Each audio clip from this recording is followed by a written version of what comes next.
Mga ka-risky, dito po tayo sa ating spot ngayon, no? Yan pa rin sa taas ng Ipilipil. Dito po tayo ngayon sa spot ko para sakaling may mahuli. So nasa kalagitnaan ako ng ating pagkain, mga ka-risky. Bigla ang may lumitaw.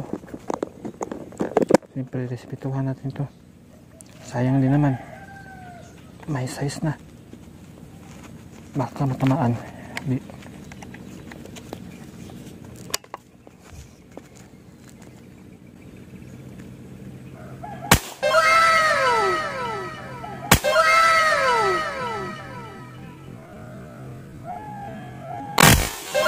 Ang galing! Diba? Natsambahan? Ang galing! Ang galing!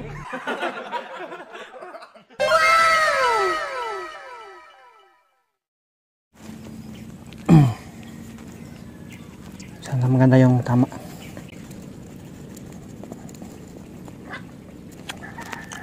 Kumakain ako tapos nagpakita siya. Galito yung gataw ng o pagpapakita ng mga tilapia dito na spot. Kalahin mong good size pa? Hindi ko pinansin. Makain ako sayang naman. Maganda pa naman yung gataw niya. Dito na spot, mga ka-risky. Bihira lang yung gataw na lutang. Lalo na't mga good size. Kadalasan talaga yung bakat lang yung ginagawa na, pabakat ng pabakat. O diba? Lagi na nyo. Magpa 5 fingers na rin Yan Yan. O diba? Dinisturbo mo yung kain ko Yan, natsambahan ka tuloy. Salamat, mga ka-risky. Ay di pala, salamat pala, Panginoon. Sige po. Nabubulol na sa gawa ng makain ako Yan yan yung pagkain ko. Pinakpan ko lang muna.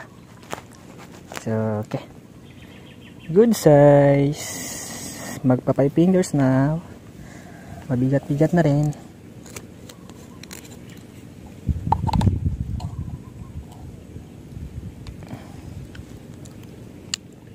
Parang wala tayong lalagyan ito lang muna.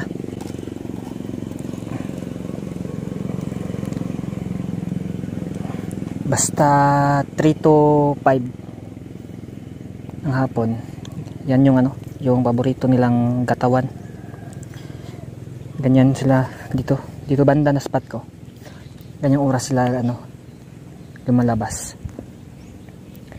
So di natin sila mapipilit Di natin sila sasabihang agahan nyo naman. Talagang ganyan. Yan diba? Napakaganda. Maganda. So paano ba to?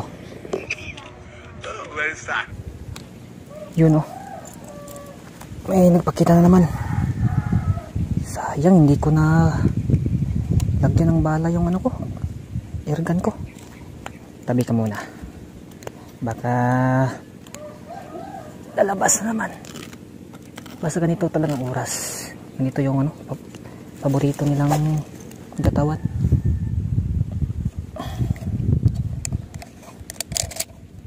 Kargahan muna natin.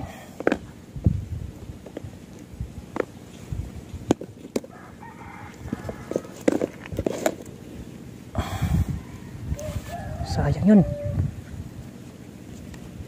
Magkasing size na rin yung nahuli ko, tsaka yung biglang nagpakita.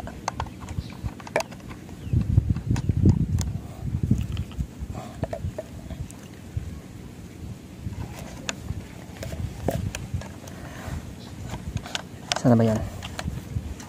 So mga ka-risky, nasa sa bandang alas 5:11 na po tayo ngayon.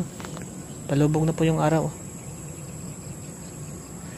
So hindi po tayo pinalad ngayong araw, mga ka-risky. Gawa po ng lobat po yung sipi na dinala natin.